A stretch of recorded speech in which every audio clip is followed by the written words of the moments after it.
Au cœur de la mêlée pour revenir sur toute l'actualité rugby avec vous bien sûr au 0820 300 300 826 300 300 on sait plus, là. Retour sur la 23e journée avec les grands enseignements du multiplex, les bons points marqués par La Rochelle, la bonne opération également pour Perpignan, et puis on reparlera de ce Vannes La Rochelle absolument incroyable avec un dénouement de fou. On reviendra aussi sur le drame tragique qui a frappé le Castres Olympique et tout le rugby français avec le décès de Josh Raisuke. Un invité exceptionnel également à 19h30, ce sera Moed Altrad, le président de Montpellier qui recevra l'UBB.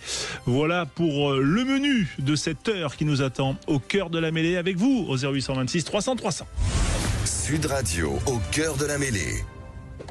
Bonsoir à tous, bonsoir Philippe Spanghero, bonsoir Yoann Huget. Bonsoir messieurs. Salut François, bonsoir à tous. On rappelle avec Alexandre les résultats de cette 23e journée pour ceux qui n'étaient pas avec nous pendant ce multi complètement fou.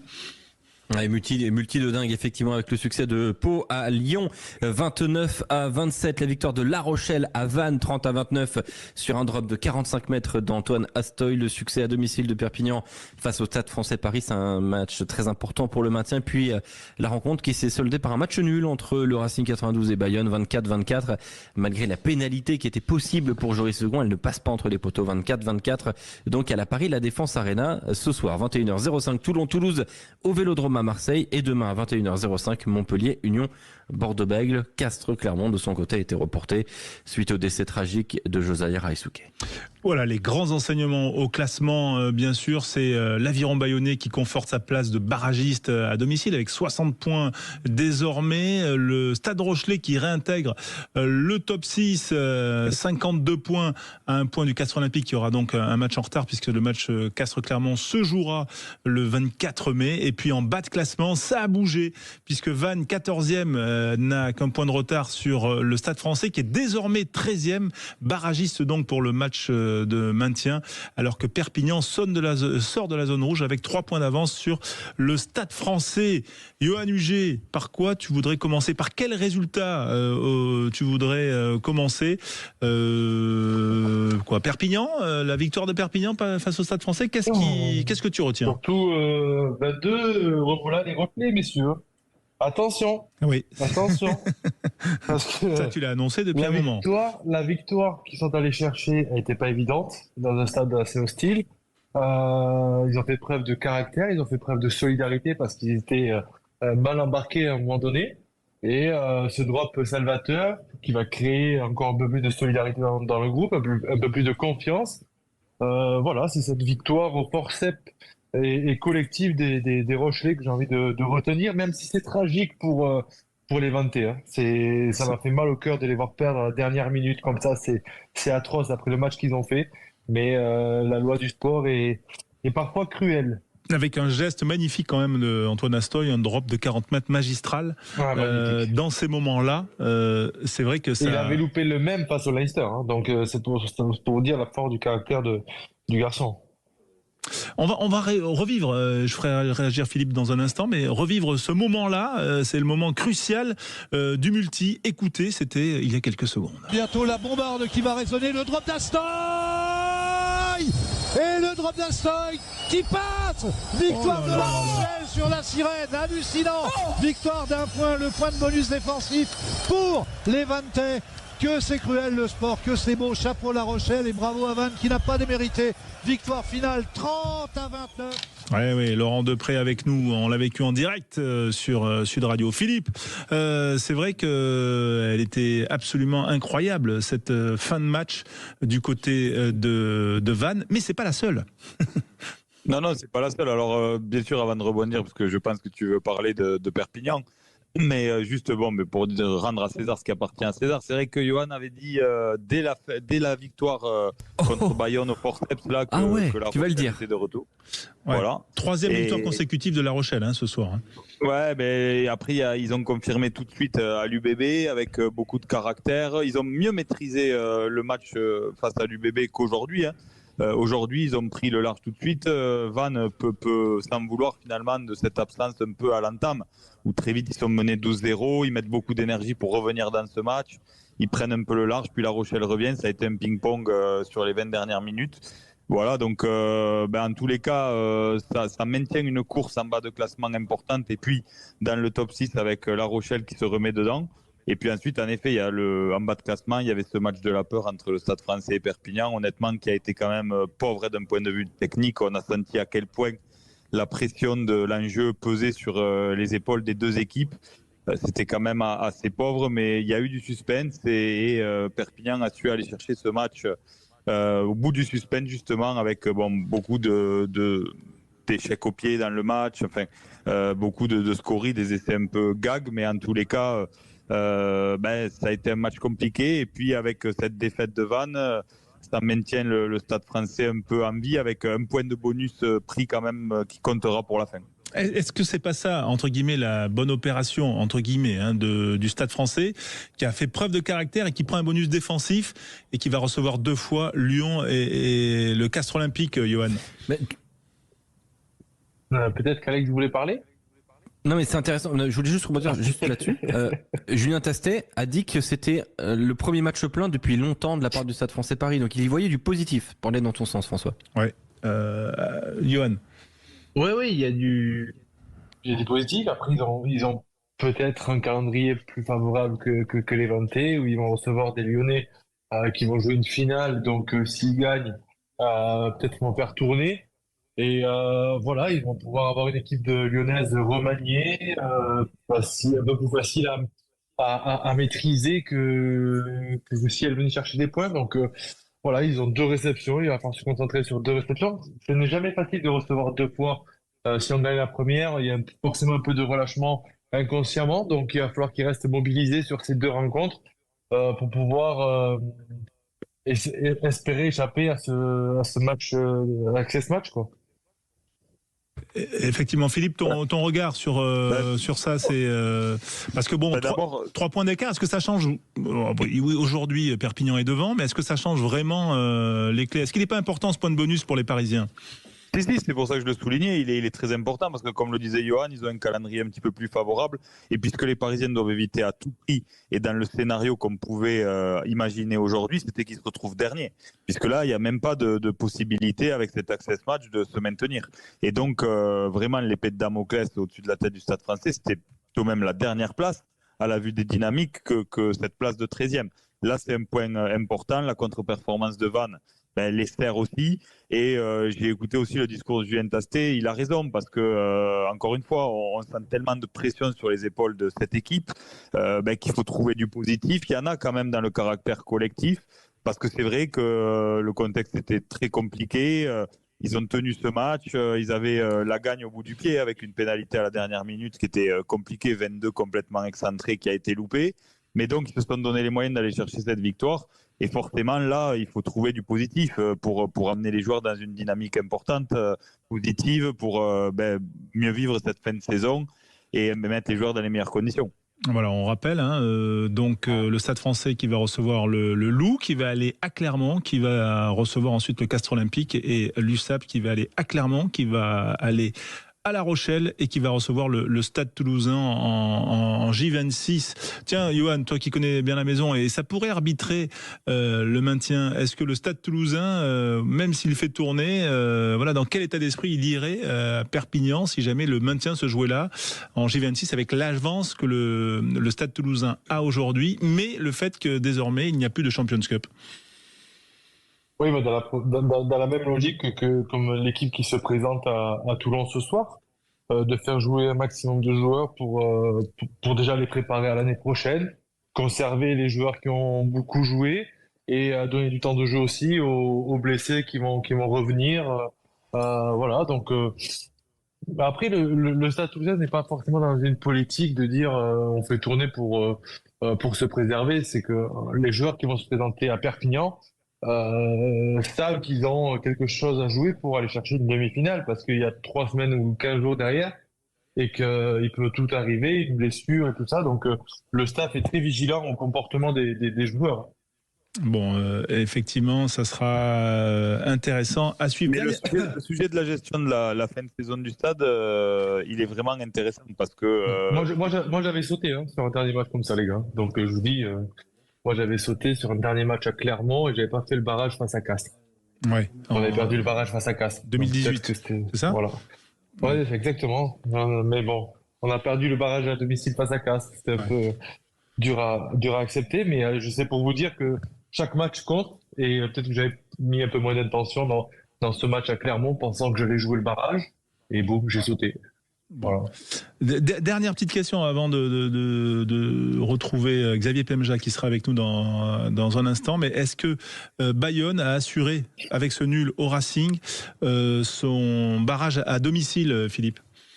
Oui, je crois que oui, puisqu'on sait à quel point ils sont solides à domicile, donc ils ont une fin de saison plutôt favorable en termes de réception. Vannes et Toulon qui viendront à Bayonne. Ouais, je crois qu'ils sont bien installés quand même dans ce top 4 et bien partis pour recevoir ce barrage. C'est quand même une très belle performance de la part des Bayonnais qu'on n'attendait pas forcément à ce niveau-là en début de saison, parce qu'il y avait aussi de la concurrence. On voit à quel point c'est compliqué pour l'entrée dans le top 6. Bon, après, il peut y avoir des décisions un peu tardives, parce qu'on voit que jusqu'à la 9-10e place, ça se joue à 3 points. Donc, mais oui. Non, mais dans les 6, Philippe, c'est le barrage à domicile qui vise clairement là, les Bayonnais. Ah oui, non, mais l'enjeu, c'est clairement le barrage à domicile pour eux. Pour moi, ils se le sont assurés. Et puis, c'est vrai que pour revenir 2 minutes sur ce match, même si l'enjeu était moins important du côté du Racing, ça montre aussi la limite de ce Racing-là. Avec une victoire, ils pouvaient quasiment se replacer dans la course au top 6.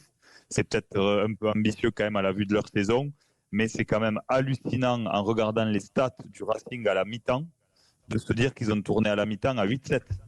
Ils avaient fait 7 plaquages à la mi-temps, quoi. Ils ont fait 7 plaquages à la mi-temps. Ça veut dire qu'ils ont monopolisé le ballon. Et ils ont eu, je ne sais pas combien de temps fort dans le camp bayonnais. Et ça montre quand même un peu de fébrilité du côté du Racing dans les temps forts. Effectivement, merci en tout cas, messieurs, on se retrouve dans un instant, bien sûr, pour accueillir Xavier Pemja qui sera avec nous.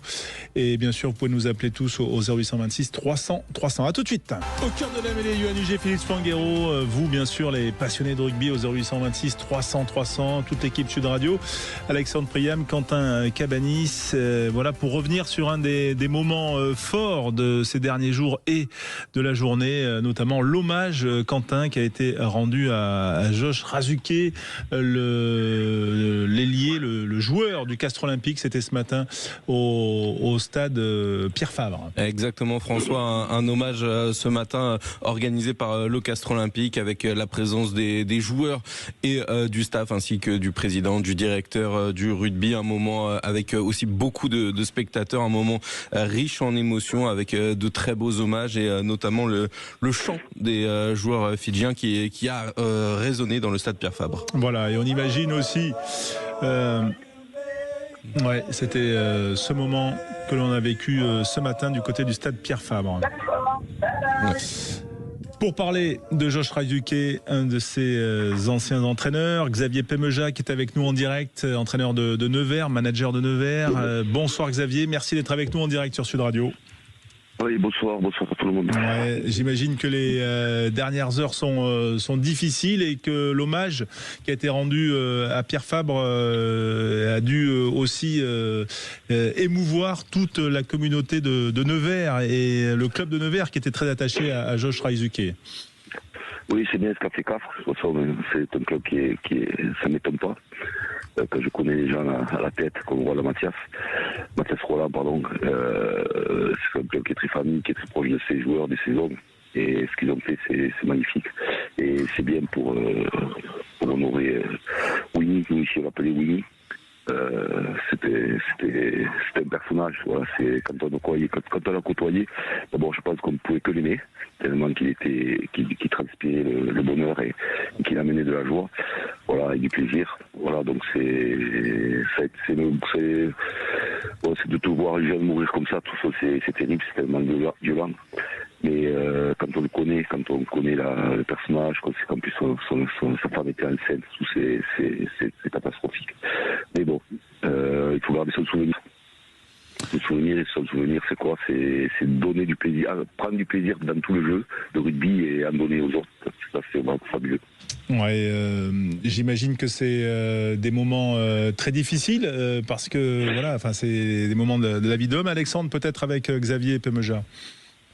Xavier, Josai Raisuke, on a beaucoup parlé du joueur. Julien Thomas hier disait que c'était un homme jovial, très très attachant, un poil fou, mais dans le bon sens du terme. Comment s'est passée l'arrivée de Josai Raisuke à Nevers, parce qu'il avait été, je crois, licencié par le Stade Français Paris. Comment vous, Xavier Pemeja, vous lui avez donné sa chance avec Régis Dumonge, qui est le président de Nevers? Ben, c'était pas évident à ce moment-là. Moi, je connaissais le joueur. Il venait d'être condamné, notamment. Voilà, il n'avait pas été condamné, mais il y avait eu cette histoire. Il n'avait pas été condamné. Il y avait cette histoire avec la police. Moi, j'étais très proche de l'agent de Winnie, et qui m'avait appelé de suite. Il m'a dit, écoute, je te laisse la matinée pour réfléchir à ton président. Sache que ce qu'il a fait, d'après ce que je sais, c'est pas excessif. Mais bon, c'est toujours délicat, très délicat. On a réfléchi, on a dit on t'a la main, et on a attendu, voilà, le président a tendu la main, parce que moi j'ai proposé, après c'est bien entendu c'est toujours le président du club qui décide. À la fin il m'aurait dit non, je n'aurais pas du tout insister. Mais on s'était renseigné. Bon, on a tendu la main. C'était difficile, mais il nous l'a rendu 10 fois, parce qu'on n'a jamais eu un seul problème avec ce garçon. Il a sûrement fait une bêtise, je ne suis pas allé trop au-delà, mais voilà, il nous l'a rendu 10 fois. Et puis, il nous a beaucoup aidé à nous maintenir dès le départ. Et il a amené ce joueur, ce factoriste, comme on dit, dans le jeu, mais dans les vestiaires, dans la vie de tous les jours, c'était un garçon adorable. Voilà. Donc on a pas osé tendu la main, et lui, comme je dis, il nous l'a rendu, donc on l'a relancé. Voilà. Et puis quand il est parti, c'était bien qu'il parte. Après, j'étais content qu'il aille à Castres. C'était bien qu'il parte, parce qu'il commençait à tourner en rond un petit peu en Pro D2. Voilà. Donc c'était un bel échange de vie, voilà. On m'a donné une deuxième chance. Le jour où il soulève Laurent Millotte, il le brandit comme un trophée après la victoire à Béziers. Je me rappelle l'arbitre Laurent Millotte. L'arbitre Laurent Millotte, parce que donc il y a un essai qui est refusé au Biterrois, et il soulève Laurent Millotte pour célébrer la victoire, et d'une façon, moi je trouve très enfantine en fait, il fait ça. Et Laurent Millotte lui adresse un carton rouge, et je me rappelle, vous étiez énervé à ce moment-là avec Xavier Pemeja, vous nous aviez dit sur Sud Radio, c'était en 2021, je vais devoir m'entretenir avec lui, on peut pas laisser passer ça. Maintenant, rétrospectivement, quel souvenir vous en gardez de cette drôle d'image? Non, mais cette image, c'est lui. C'est lui. Quand je dis il prenait du plaisir et le transmettait, mais son plaisir, ça a été de soulever l'arbitre. Parce que c'était un gagneur. C'était vraiment un gagneur. Il aimait le contact, il aimait marquer des essais, il aimait gagner des matchs. Mais là, c'est sa joie qui s'exprime. Mais bon, quoi qu'on exprime, on n'a pas touché l'arbitre, voilà, tout simplement. Donc on avait discuté après, j'avais une discussion avec lui, et puis je pouvais pas protéger ça et en rire. C'est pas possible, même si tout le monde entier en a ri, on pouvait pas en rire. Après, il avait été puni très très sévèrement, je l'ai trouvé, mais bon, c'est comme ça. On a respecté la punition, parce que M. Millotte n'avait pas du tout eu peur. Il s'était pas senti agressé du tout. Même lui, on garde un bon souvenir, c'est pour vous dire. C'était pas du tout il s'était agressé, mais on peut pas laisser passer ça, on peut pas toucher à l'arbitre, c'est pas possible. Donc c'était normal que soit sévère. Et la commission de discipline a été très sévère, donc il a été puni à la juste valeur, on va dire. Voilà. Même si moi je trouvais que c'était dur, mais bon, c'est la commission qui a décidé, donc c'était juste. Johan Huget est avec nous et avec Xavier Pemeja pour reparler de Josh Raisuke. Toi, je ne sais pas si tu l'as croisé en fait, Johan, parce que comme il était à Nevers, peut-être qu'à l'époque du Stade Français. Non, j'ai eu la chance de ne pas le croiser. Ouais, s'il avait joué, ça se souviendrait. Parce que vu son jeu, on s'en souvient quand on est lié, il aime, comme on a dit Xavier, il aime le contact, et quand on joue contre ce genre de personnage, on sait exactement à quel moment on l'a joué, où, quand, comment, et je sais pertinemment que je n'ai pas joué contre lui, et j'ai arrêté bien à temps. Mais en tout cas, moi je voulais juste savoir comment il était. Il y a beaucoup d'éloges à son égard et à sa juste valeur, mais j'aimerais savoir comment il est, parce qu'il y a tous les Pigiens qui se sont réunis, on a vu à Castres, c'était un rassembleur, comment il était dans la vie de tous les jours. Alors, c'était pas un leader, pas du tout un leader, c'était pas du tout un rassembleur. C'était un gars qui, par contre, était avec tout le monde. Souvent les Iliens restent ensemble, ils commencent ensemble. Lui, c'était pas du tout le cas. Il pouvait partir passer un week-end avec un Français, un Anglais. Il était bien avec tout le monde et tout le monde était bien avec lui. Il avait cette qualité-là et il avait un petit cette qualité que souvent on reproche aux Iliens, c'est qu'il était travailleur et il rechignait jamais à l'entraînement, n'importe quel temps qu'il faisait. Il s'amusait. C'était un joueur, c'était vraiment un joueur, mais et ça lui permettait d'être performant. Et cette année, après, il a été un peu moins performant à sa fin de carrière parce qu'il a été un peu sûrement remis un petit peu en question. Et ça, il avait du mal, par contre, de pas jouer, ou alors s'il jouait exceptionnellement, il voulait montrer à tout le monde qu'il était bon et que c'est n'importe quoi. Je pense qu'il a dû le souffrir un petit peu, parce que vraiment, quand il doit être le meilleur entraînement, et dès qu'il jouait un match, il voulait faire sauver la patrie tout seul, quoi. Mais ça, c'était un joueur. Et sincèrement, il n'était pas du tout isolé, il ne s'isolait pas uniquement dans sa communauté. Il était ouvert vraiment sur tout le monde. Et c'est pour ça que moi, quand je l'ai annoncé le matin, moi je vois tous les anciens, ils ont chialé. Le Français de Vert comme l'étranger qu'il avait connu. Il avait cette capacité-là. Et ça a été dur à préparer le match pour toi? Ça a été dur à préparer le match, on l'a su le jeudi. Après, moi, on n'a pas préparé le match là-dessus. Parce que je n'aime pas trop ça, d'abord. Tout ça, le match, je ne vais pas dire qu'on a perdu à cause de ça, ce serait trop facile. Et ce serait même pas respectueux. Non, ça, je n'ai pas du tout parlé de ça avant le match. On a parlé le jeudi. Moi, j'ai juste dit aux joueurs de se souvenir de cette capacité qu'il avait de prendre du plaisir sur un terrain de rugby et d'en donner autour. Et qu'aujourd'hui, je pense que souvent, il y a trop de joueurs aujourd'hui qui oublient cette émotion de plaisir, alors que c'est un jeu. Et je pense qu'un bon joueur, s'il prend du plaisir à faire, à gagner, à s'engager, à tout, et bien ça devient un très grand joueur. Voilà. Et je pense qu'il y a trop de joueurs aujourd'hui qui n'ont pas cette notion-là et qui ont des tensions énormes. Et on se retrouve avec des joueurs, des fois, plus ou moins de pression ou pas bien, alors que c'est le plaisir qui doit être prioritaire, je pense, même à un niveau supérieur. Philippe Spanghero, peut-être un mot de la fin avec Xavier Pemeja au sujet donc de Josh Raizuke. Oui, bonsoir Xavier, je crois qu'on a tout dit sur le joueur, mais plutôt un regard sur la dimension de la gestion des hommes dans ce type de moment. D'abord, souligner comme toi le geste de Castres. On sait que c'est un club qui sait faire les choses comme il faut, et je suis sûr que sa famille sera bien accompagnée. Et puis aujourd'hui, c'était vraiment un bel hommage. Mais au-delà de ça, il y a une fin de saison à jouer aussi pour les joueurs. Il y a quelques joueurs qui ont assisté directement à l'accident. Ça rajoute encore au côté dramatique de la perte. Et donc, il y a une fin de saison à jouer. Tu disais que toi, tu n'avais pas du tout joué là-dessus avec les joueurs qu'il avait connus. Je pense que du côté de Xavier Sadourny, ce sera pareil. Il n'y a pas insisté là-dessus. Mais comment on termine une saison là-dessus? Est-ce que ça peut donner ce supplément d'âme aux joueurs? Je pense déjà, la première chose, c'est que c'est bien qu'ils aient reporté le match. Ça, je pense que la décision, elle était logique et bien pour les joueurs. Parce que je pense que le joueur, sur le coup, on le sait, quand on annonce des choses difficiles comme ça, le joueur, sur le coup, il veut jouer, c'est sûr. Il veut jouer, mais sur le lendemain, il y a le contre-coup. Et je pense que c'est bien qu'ils aient reporté le match, parce que je pense que là, par contre, ils auraient eu des joueurs en grosse difficulté. Mais le temps va passer. Je sais que Xavier Sadourny est quelqu'un qui aime les hommes et a dû relancer ça à la machine tout doucement en mettant en avant la vie. Hein. Parce que là, il faut mettre en avant la vie. Parce que je reviens là-dessus sur les jeux. Il faut remettre en avant la vie. Il l'a fait. Et je sais très bien que les joueurs seront heureux de lui offrir peut-être une belle performance dans leur tête. Hein, parce que pour le remercier, pour tout ce qu'il a été avec les autres, c'est d'être performant. Parce que lui, c'est ce qu'il aimait. Hein. C'est être performant, marquer des essais, gagner les matchs. Donc je pense que les joueurs après vont basculer là-dessus. Tout simplement, ça que vous aviez en passe, que personne en passe, ça se fera naturellement, c'est les joueurs qui en parleront même entre eux. Mais d'avoir reporté le match, je pense que c'était une très bonne décision. Voilà, le match qui sera reporté au 24 mai, week-end des finales de Coupe d'Europe, en tout cas de Champions Cup et de Challenge Cup. Et donc, il y aura ce match entre Castres et Clermont. Merci Xavier Pemeja, entraîneur de Nevers. Et voilà, c'est pas facile toujours de témoigner dans ces moments-là, mais en tout cas, c'était assez poignant. Et merci d'être toujours réceptif aux appels de Sud Radio. À bientôt Xavier, sur l'antenne de Sud Radio, bien sûr, entraîneur l'entraîneur de Nevers, Avec pour la prochaine fois. merci. À très bientôt. Dans un instant, on va se retrouver sur Sud Radio au cœur de la mêlée avec notre invité.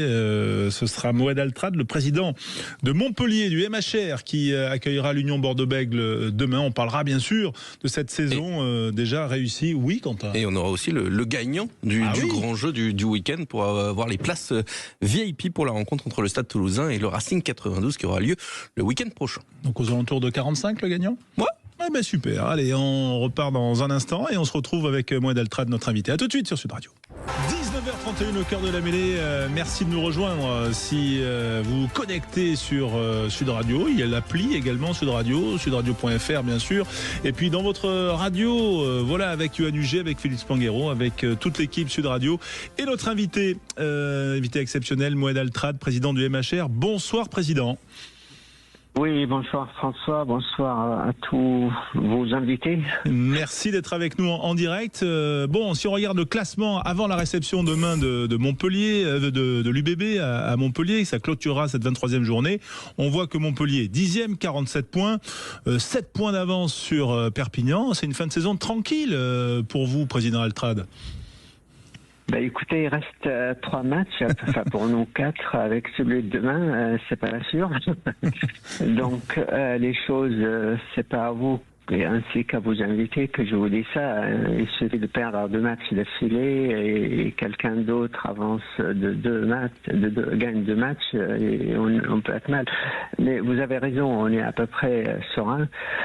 Sachant, si vous voulez, que l'histoire de club, je ne sais pas si c'est le moment de parler de ça, depuis que je l'ai repris en 2011, bon, à l'époque, était en situation compliquée à tout point de vue sportif, stabilité, finance, et j'aime pas ce que vous connaissez parce que vous êtes assez versé ainsi que vous invitez dans ce genre de choses. Donc, c'est un bilan à peu près positif, si vous voulez, parce qu'on a été... Je crois que 2 fois en demi-finale, hélas on a perdu, donc on a été vice-champion de France. Et une 3e fois, on a gagné en 2022. On a été plusieurs fois, je me rappelle plus, quand même dans le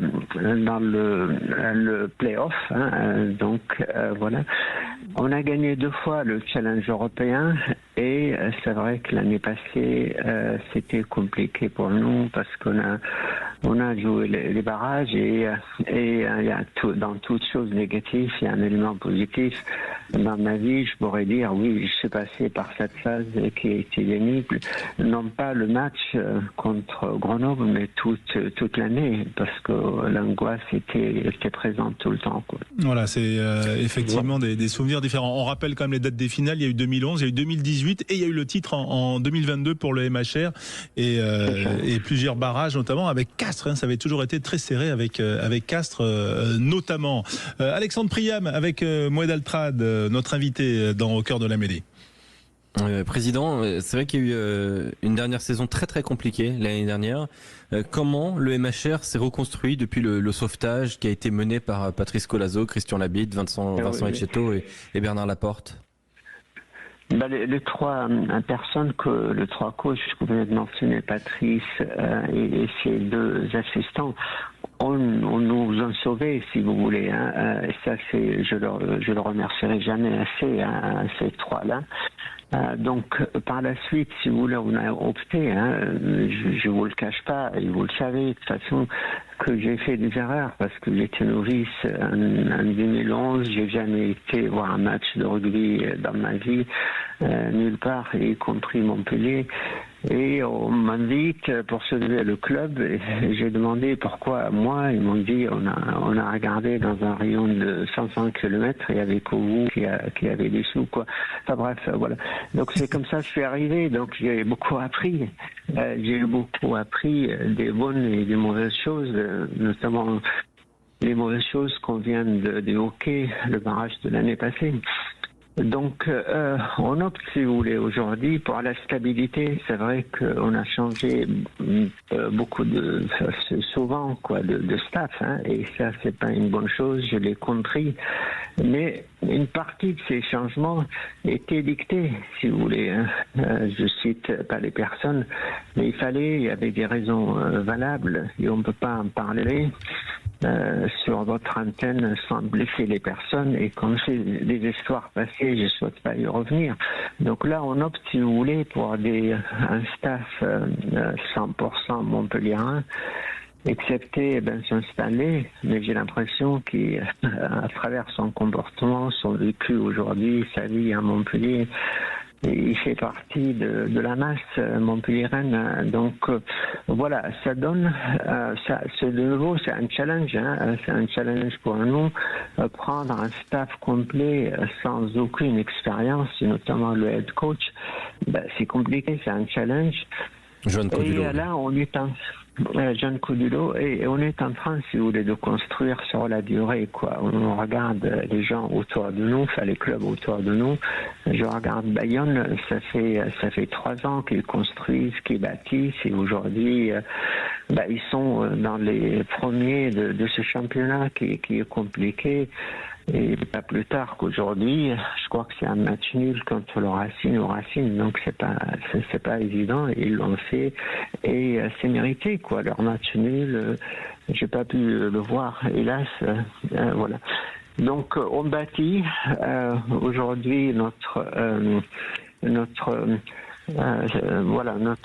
effectif pour l'année prochaine est quasi fini. Je vous cache pas qu'on a un souci sur la charnière qui n'est pas encore stabilisé, avec entre autres avec la blessure de notre arrière Startog, pardon. Oui. Voilà, donc on bâtit et se complète le recrutement. Il y a des joueurs comme chaque année partent, d'autres arrivent. Mais c'est pas forcément qu'on fait partir les gens. Il y en a qui arrivent à fin de contrat. Mais on le laisse partir parce qu'on trouve mieux. Pour mieux signifie constituer une équipe compétente à tous les postes, mais complémentaire également. Voilà, on peut avoir des individualités, mais le tout ne s'emboîte pas forcément ensemble. Donc là, on travaille sérieusement, et notamment avec l'aide de Bernard Laporte, qui s'investit complètement dans ce projet-là, quoi. Johan Huget, avec le président Altrad, président du MHR. Oui, bonsoir, président. Bonsoir. Est-ce qu'aujourd'hui, vous allez bien? Oui. On ne voit plus à la télé, vous faites discret. On se demande qui est le président maintenant de Montpellier, mais bon, c'est pas plus mal. Est-ce que vous pensez que votre pari du centre de prendre des entraîneurs issus du club, ce pari est réussi pour vous, au vu de votre classement aujourd'hui? Je pense, si vous voulez, il donne des signaux assez intéressants, et valables. C'est ta question, Johan, et de dire est-ce que j'ai confiance en eux? Mais bien sûr, j'ai confiance en eux. Et ils travaillent beaucoup avec pertinence, et ils se complètent, et ils disent les choses. Mais ils n'ont pas tout réglé, évidemment. Vous avez sûrement regardé une partie de nos matchs. Bon, on perd souvent le ballon, on fait des passes qu'il faut pas faire, et résultat, on donne le ballon à l'adversaire, quoi. Donc, ils avancent, si vous voulez, dans tous les domaines, mais on est loin d'être au niveau de votre ancien club, le Stade Toulousain, qui atteigne pratiquement la perfection. Non, c'est Bordeaux la perfection en ce moment. Sur un match, arrêtez. Vous avez jamais été tenté, président, de faire venir Johan Huget à Montpellier? Moi, j'adore Johan, en tout cas en tant que joueur, en tant qu'homme, et puis j'adore vos autres invités parce que c'est des belles personnes, quoi. J'ai une question qui va, je pense, intéresser beaucoup de supporters du MHR, Moed Altrad. Est-ce que Paul Willemse sera toujours au MHR la saison prochaine? On sait qu'il est touché par beaucoup de commotions. Je crois que, si vous voulez, lui-même, il donne des signaux comme quoi il arrête sa carrière, et à juste raison. Il a la pression de sa famille, ses enfants, et surtout sa femme. Ses enfants sont encore petits, mais ils comprennent ce qu'il a, ils l'appellent qu'il est malade, etc. Donc oui, la sagesse surveille ça. De toute façon, son contrat est arrêté. Il a joué 3 matchs de la saison et puis le dernier match au Stade Français, je crois que c'est dans les 20 premières minutes qu'il a pris un choc de nouveau, quoi. Donc c'était son dernier match avec le MHR.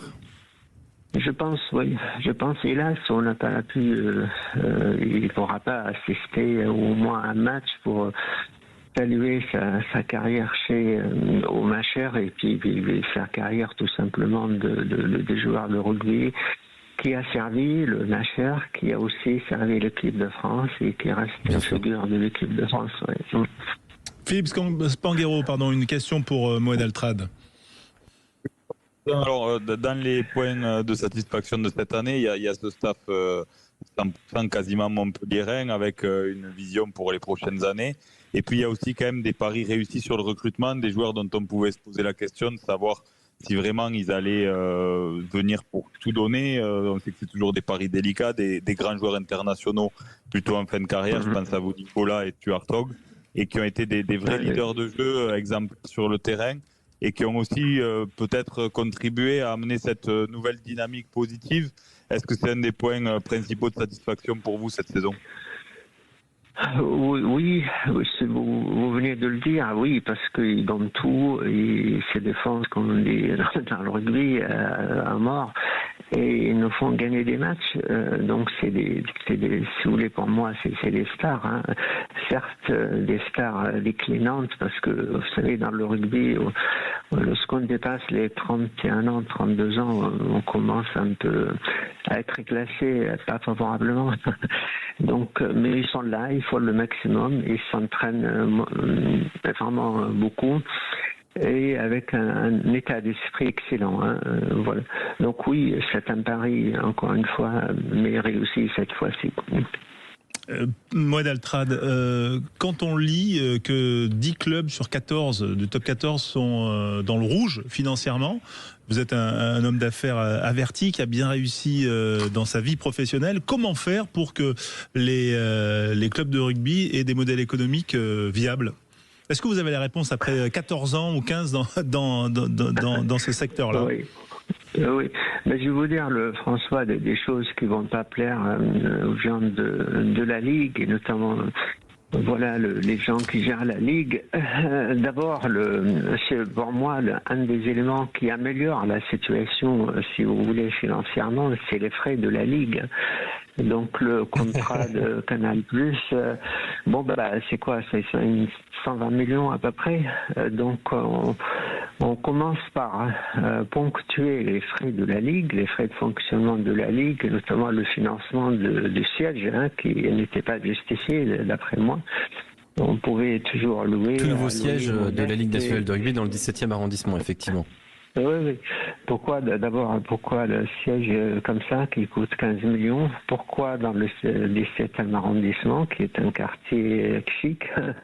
Voilà, il faut rembourser ça a été aussi fait par un prêt de la Société Générale à un taux qui était assez haut à l'époque, il reste assez haut parce que c'est par contrat. Donc ça, après, lorsque je suis arrivé, puisque vous parlez de mon arrivée en 2011, le budget de fonctionnement de la Ligue était de l'ordre de quelques millions. Aujourd'hui, je pense qu'il s'approche à 30 millions. Le nombre de personnes salariées de la Ligue, je sais pas, ils étaient une dizaine. Là, je crois que ça dépasse, c'est quelque chose autour entre 40 et 50 personnes. Est-ce qu'on a besoin de tout ça ? Et là, c'est le chef d'entreprise, si vous voulez, qui parle. Et il sait ce que c'est les dépenses, il sait ce que c'est les recettes. Et l'angoisse du chef d'entreprise que les recettes soient supérieures aux dépenses. Et c'est pas le cas. Donc, si on arrive, si vous voulez, à dégraisser ça raisonnablement, tout en laissant des gens compétents qui fassent fonctionner la Ligue, je pense que c'est faisable. J'avais évoqué, vous dites, je suis assez loin, qui a dit que je suis assez silencieux en ce moment. J'ai milité pendant très longtemps et comme nos messages passaient plus, notamment sur les dépenses, eh bien, voilà, vous savez, comme notre système politique, si vous gagnez une élection, vous avez tous les pouvoirs et l'opposition, voilà, ils peuvent parler, mais de toute façon, les décisions sont déjà prises. Donc il y a cette démocratie qui n'en est pas une dans les faits, quoi, en quelque sorte. Donc voilà, je parle pas du salaire du directeur général de la Ligue parce que je vais le vexer, qui est extrêmement élevé. Un tel salaire n'existe même pas chez Altrad, qui est un groupe de 70 000 personnes dans 100 pays, 500 filiales, et qui fait 6 milliards et quelques de chiffre d'affaires. On n'a pas des salaires comme ça. Et vous parlez d'élections justement au Moed Altrad. Vous avez dit il y a quelques semaines sur notre antenne que Montpellier méritait beaucoup plus d'amour que la municipalité lui en donne actuellement. Il y a des élections dans moins d'un an, en mars 2026. Est-ce que vous allez vous présenter? Et si vous présentez, comment la présidence du MHR pourrait être assurée? Ce que j'ai dit, si vous voulez, c'est que la vie politique et la vie des Montpelliérains m'intéresse beaucoup parce que vous connaissez mon histoire. Tout ce que j'ai fait, je l'ai fait à Montpellier, donc je dois vraiment beaucoup à cette ville qui est à la fois ma ville et mon pays, parce que j'ai plus de pays, voilà, détruit complètement. Donc je suis ancré dans ce pays, dans cette ville, et je suis attentif. Et j'ai pas dit que j'allais être candidat, je dis je participerai, si vous voulez, dans la mesure de mes moyens. Et à mon avis, qui ne sont pas négligeables. Ma notoriété est à 100% à Montpellier. Les gens savent qui je suis, ils me connaissent à travers l'économie, à travers le rugby, à travers la littérature, et notamment le roman, à travers les actes sociétals que je fais. On a 2 fondations, une pour le club et une pour le groupe Altrad, et on dépense des millions et des millions chaque année pour aider les gens qui en ont besoin. Philippe Spanghero. Donc, si vous impliquez, est-ce que Bernard Laporte deviendrait donc président exécutif, on va dire? Bernard, si vous voulez, c'est l'alter ego de moi-même, et inversement, sauf sur le plan concernant le plan sportif, parce que j'ai pas la compétence qu'il a. Donc, vous pouvez dire qu'il est président déjà, et moi aussi. Donc, on fonctionne comme ça. Si vous voulez, c'est un esprit d'équipe entre lui et moi, et puis il y a une transparence absolue parce que nous aussi, nous deux, on a connu des déceptions, si vous voulez, et notamment liées au rugby, quoi, tout simplement. Je rebondis là quand même. Déception Moed Altrad par rapport à l'affaire qui vous a associé, ou par rapport aux différents résultats dont l'appel sera jugé en décembre, je crois. François, c'est relatif au rugby, hein, et l'affaire que vous mentionnez, donc la judiciaire, quoi. Donc oui, c'est relatif à ça, quoi.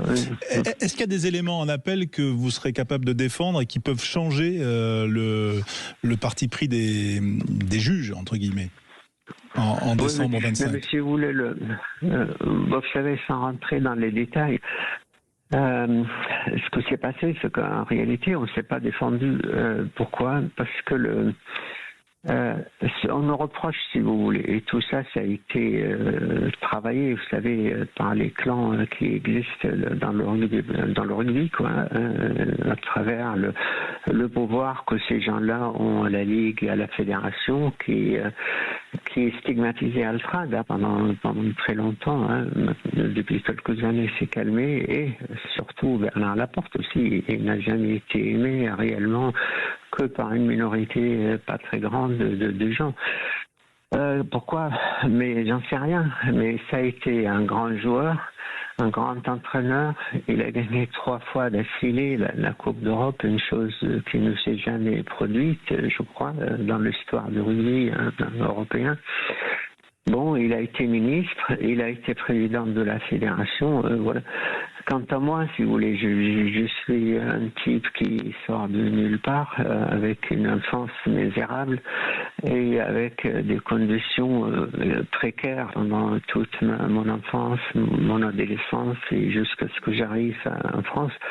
Voilà, et après j'ai réussi malgré les blocages et les chaînes que j'avais dans les pieds. Bon, j'ai réussi. Est-ce que c'est la réussite qui gêne les gens? Est-ce que c'est le fait que je sois président d'un club de rugby? Est-ce que c'est le fait que je suis pas d'ici? Parce que je tiens à dire que la France n'est pas raciste, au contraire. C'est une terre d'accueil, mais il y a des racistes en France et je vous rassure qu'il n'y en a pas plus qu'ailleurs. Donc voilà, voilà mes propos sur le sujet. Je pense que tout ça, si vous voulez, la réussite économique à travers le groupe Altrad, donc malgré tout, il y a une réussite à relativiser de ma chère. Et ma réussite dans la littérature, j'ai écrit 4 romans, notamment le dernier est sorti au mois de février, qui a eu un accueil très intéressant, et notamment le premier qui s'appelle Le Badawi, qui signifie bédouin, ce que je suis. J'avais été, je le reste encore, et j'ajoute une étiquette française. Voilà, que ça a été vendu à 1 million d'exemplaires, et notamment en Amérique, parce que là-bas, vous savez, ils connaissent ils aiment les success stories, et dès qu'ils voient quelqu'un qui a, comme moi, ils mettent sur son front un signal, une étiquette $, donc ça les intéresse, donc ils l'ont acheté à 1 million d'exemplaires. Philippe Spanghero a une question pour vous, Mohamed Altrad, président du MHR, invité exceptionnel de Au cœur de la mêlée ce soir. Oui, pardon. Alors je reviens sur le sujet du rugby parce qu'on a dévié sur pas mal d'autres sujets, mais j'avais une question tout à l'heure quand vous parliez de votre casquette de chef d'entreprise et ce regard intéressant sur le fonctionnement de la Ligue. Il y a un débat qui anime quand même pas mal le rugby pro en ce moment, c'est cet enjeu de salary cap qui est un sujet important. Par rapport à votre arrivée en 2011, les choses ont beaucoup bougé. On a vu l'économie du rugby anglais en grande fragilité. On voit des nations qui sont des nations fortes comme l'Écosse, le Pays de Galles avoir du mal à financer par leur fédération ne serait-ce que 3 ou 4 provinces. Et donc finalement, le marché mondial d'un joueur de rugby, il est quelque part très faible. Et est-ce que finalement on n'a pas créé une bulle spéculative en France qui n'est pas du tout la réalité économique du monde du rugby et qui aujourd'hui nous pénalise? J'approuve vos propos, M. Spanghero, mais complètement. Mais si vous voulez regarder l'état du rugby, la perte de MHR annuelle, il est des millions d'euros, quoi. Mais pourquoi? Parce que c'est lié au contrat de Canal+, et la Ligue et le rugby en France, notamment professionnel, n'arrivent pas à attirer des chaînes qui peuvent concurrencer Canal+. Donc Canal+, c'est lui qui fait le contrat et c'est lui qui met le montant. Je vous disais, c'est autour de 120 millions. Vous enlevez les frais de la Ligue, je viens d'en parler. Vous enlevez, je crois, que 30 ou 40% pour la Pro D2. Il vous reste quoi? Il vous reste, je sais pas, 60 millions. Après, vous enlevez la partie méritocratie et après le reste, voilà. Donc un club comme nous, il reçoit 4 millions d'euros, quoi, dans les meilleures années. Donc voilà. Alors pourquoi le rugby en France aujourd'hui, c'est probablement le meilleur rugby européen, pour ne pas dire autre chose. Mais parce qu'il y a des mécènes, il y a des gars comme moi qui ont une histoire qui dit qu'il faut que j'aide ces pays, parce que c'est là où ce pays m'a permis de faire des choses que mon propre pays d'origine ne m'a pas permis de faire. Donc je fais. Vous prenez aussi d'autres clubs, le Stade français, et là il vient de perdre son match. Je ne sais pas ce que va faire l'actionnaire actuel. Et puis il y en a d'autres. Vous prenez Perpignan à travers son président actuel, etc. Donc cette force, si vous voulez, sportive de notre championnat top 14, elle est extrêmement fragile. Vous pouvez parfaitement, si les personnes que je viens de citer se retirent et arrêtent, à Montpellier qui va injecter 10 millions d'euros par an. Par an, hein. Et dans mon cas, c'est depuis 14 ans, ça fait 140 millions, il n'y a personne. Après, on dit, oui, c'est un investissement. Faux, parce que le terme investissement signifie retour sur investissement. Là, vous pouvez nous croire, et je pense que vous êtes déjà convaincus, qu'il faut l'appeler différemment, parce qu'un investissement nécessite un retour sur investissement, et là c'est perdu pour toujours. Et là c'est plus du mécénat. Merci Moed Altrad d'avoir été avec nous, on est très en retard. Merci on beaucoup. était très heureux de vous avoir avec nous en direct sur Sud Radio, au cœur de la mêlée. Et on se retrouve très bientôt, bien sûr, sur l'antenne de Sud Radio. Et bon match demain. Merci. Merci à très vous. bientôt.